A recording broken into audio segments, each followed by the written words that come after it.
Hey guys, Mr. Gardner here, coming at you with another video lesson, this time about substituting into algebraic expressions. So I want you to remember that we got an algebraic expression. It just means we have some kind of expression that has a variable in it. So in this algebraic expression, we have 3 times x plus 2, or we just call it 3x plus 2. Now if you remember, when we're talking about an expression, as it sits, we cannot do anything with this.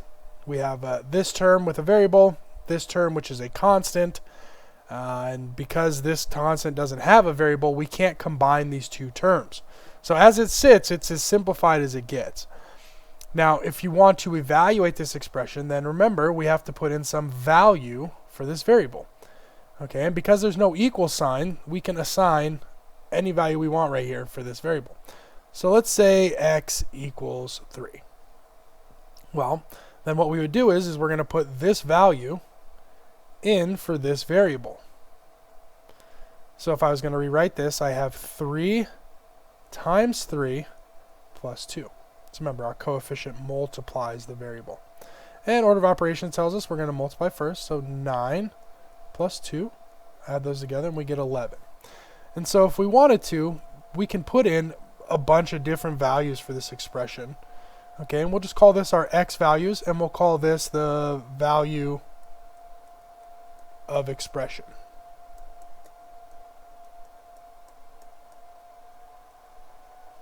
So we already tried 3. So let's say if x equals 3, then that value of the expression is 11. So let's try 4. And let's see, if x equals 4, then we get 3 times 4 plus 2. 3 times 4 is 12 plus 2. 12 plus 2 is 14. So we come over here and our value is 14. Let's try 5. 3 times 5 plus 2. 3 times 5 is 15. Plus 2 is 17. And you could keep going and going. And if once you go through this, you can kind of see a pattern here, right? Because we're just increasing by 1 each time. So then our value is going to go up by a certain amount. And since the variable is being multiplied by 3, then you can expect that every 1 x you put in, the value goes up by 3 because we have 3 x's. Okay, and so then you could think about this as a pattern. So if for 3 times we get 11, 4 times is 14, 5 times is 17. If we put in 6, then we should expect to go up by 3 and it to be 20. Let's just see what it looks like. 3x plus 2. 3 times 6 plus 2. 3 times 6 is 18 plus 2, and we get 20. That's the same as we got right here. So 20 equals 20. So you can see from there, when we substitute in, we can find different values for the expression.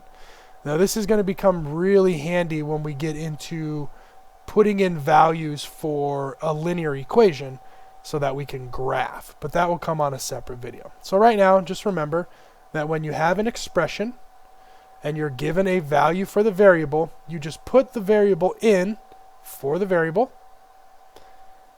do whatever operation is being asked, so here it's multiplication, add the constant, and get your value. That's how you substitute into algebraic expressions.